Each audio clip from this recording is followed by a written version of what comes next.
Trump का 2 दिन का चाइना विजिट 13 मई से 15 मई 2026 का था। ऐसा क्या हो गया कि ट्रंप को 9 साल बाद दोबारा चाइना विजिट करना पड़ा?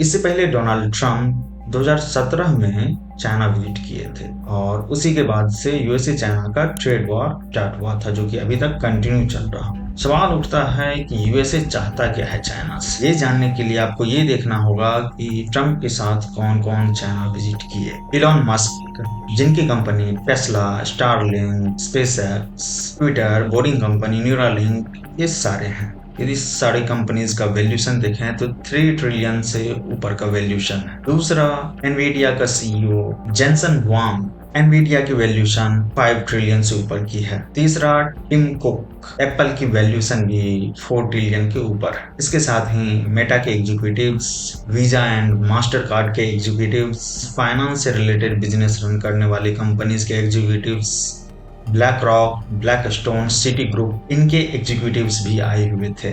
इसके अलावा बोइंग, सिस्को, कोहेरेंट और भी बहुत सारे कंपनीज के एग्जीक्यूटिव्स वहां प्रेजेंट थे। अगर इन सारी कंपनीज के वैल्यूएशन को देखा जाए तो 17 ट्रिलियन से ज्यादा का वैल्यूएशन है। और ये सारे कंपनीज के सीईओज हैं जो काफी बिजी होते। इन सबको आप एक रूम में वैसे नहीं बुलाते जब तक आपका कोई ग्रैंड प्लान ना हो। Family members Eric Trump and Lara Trump भी आए। तो एक तरह से एक हिस्टोरिक विजिट है। यहाँ जितने भी कंपनीज के एग्जीक्यूटिव सीईओज आए हुए थे, सबका अपना बिजनेस इंटरेस्ट था। इलॉन मस्क को अपना टेस्ला बेचना है, ईवीज की बैटरीज बनानी है। एप्पल का भी काफी बड़ा बिजनेस है चाइना में, मैन्युफैक्चरिंग, एंड चाइना एक बहुत बड़ा मार्केट भी है। बोइंग को अपना एरोप्लेन्स बेचने हैं चाइना में। रेयर अर्थ मिनरल्स जो मोस्टली चाइना सप्लाई करता है। अमेरिका को रेयर अर्थ मिनरल्स चाहिए। अमेरिका को चाइना का फाइनेंशियल सिस्टम का एक्सेस चाहिए, इसलिए इतने सारे फाइनेंस से रिलेटेड एग्जीक्यूटिव्स एंड सीईओ आए हुए।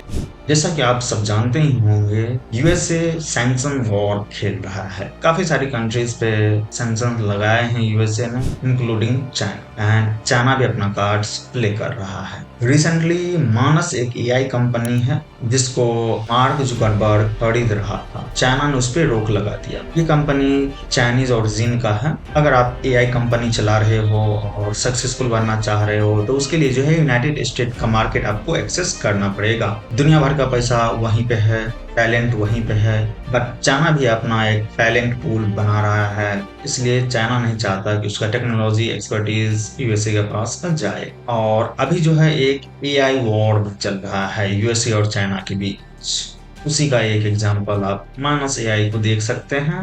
और भी चीजें जो हो रही है, अगर आप उस पर नजर देते हो तो ये तो बस एक एआई कंपनी की बात हुई। तो क्या सिर्फ चाइना ऐसा काम कर रहा है? नहीं, यूएसए भी कई सारे सैंक्शंस लगाए हुए हैं चाइना पे। वो कंपनी जो ईरान के साथ बिजनेस कर रहे हैं, उसमें कुछ चाइनीज सैटेलाइट कंपनीज भी आते हैं जो ईरान को इंटेलिजेंस प्रोवाइड कर रहे थे रिगार्डिंग यूएसए बेस।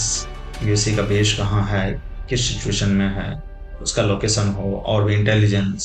चाइना का कहना है कि आप मुझ पे सैंक्शंस नहीं लगा सकते। अगर आप लगाते भी हैं तो I am not going to follow. और यही इंस्ट्रक्शन चाइना ने अपनी कंपनीज, अपनी पीपल को भी दे रखा है कि अगर आप चाइनीज सिटीजन हो, चाइनीज बिजनेस रन कर रहे हो, तो यूएसए जो सैंक्शंस लगा रहे हैं उनको आप फॉलो नहीं करोगे। ये चाइना का इंस्ट्रक्शन है। यदि आप फॉलो करते हो तो हम आप पे और सैंक्शंस लगाएंगे। इससे पहले जो है ऐसा कुछ नहीं हुआ था यूएसए चाइना ट्रेड वॉर में। ये पहला इंसिडेंट है जब चाइना ने पुश बैक किया है।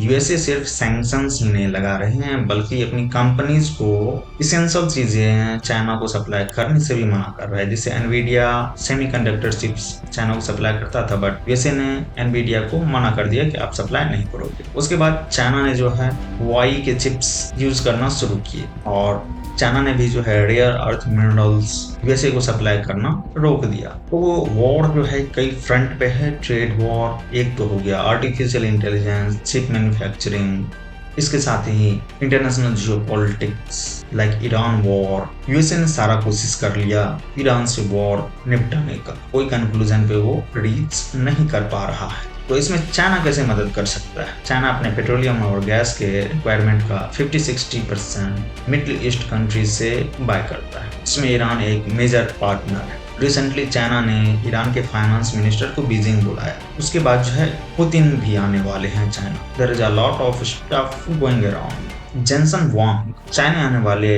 डेलीगेशन की लिस्ट में नहीं थे इनिशियल। लास्ट मोमेंट पे एनवीडिया के सीईओ जेनसन वांग को लिस्ट में शामिल किया गया। इनफैक्ट डेलीगेशन जो है लीव कर चुके थे यूएसए एंड अलास्का में जाकर के जेनसन वांग को साथ करके चाइना ले गए। क्यों? क्योंकि ये जो है एक बड़ा मीटिंग है। एनवीडिया जो सेमीकंडक्टर चिप्स मैन्युफैक्चर सप्लाई में इंपॉर्टेंट रोल है इसका, 5 ट्रिलियन की कंपनी है ये, वर्ल्ड की one of the most valuable company है। देखो यूएसए चाइना ट्रेड वॉर जो है कई फ्रंट्स पे लड़ा जा रहा है, जिसमें से एक एआई के लिए जो सबसे इम्पोर्टेंट चीज है वो है चिप्स, सेमीकंडक्टर्स। और सेमीकंडक्टर चिप्स बनाना किसी एक कंट्री का बस का बात नहीं है। इसमें वर्ल्ड की कई सारे कंट्रीज कोलैबोरेट करते हैं। वो कंट्रीज पर्टिकुलर चीजों में एक्सपर्टीज है। फॉर एग्जाम्पल रॉ मटेरियल्स जो है south America and African countries से लाया जाता है। सेमीकंडक्टर चिप्स की डिजाइनिंग जो है कैलिफोर्निया यूएसए में करके ताइवान भेजा जाता है, फिर वहां पे काम होता है। वहां से जो है चाइना भेजा जाता है चिप्स को, वहां पे कंपोनेंट्स ऐड किए जाते हैं। फिलीपींस भेजा जाता है, वहां भी काम होता है। इस तरह से जो है कई सारे कंट्रीज का नेटवर्क मिल करके सेमीकंडक्टर चिप्स को बनाता है। इसलिए एनवीडिया एक बहुत ही इंपॉर्टेंट रोल प्ले करने वाला है और कर रहा है इस ट्रेड वॉर में।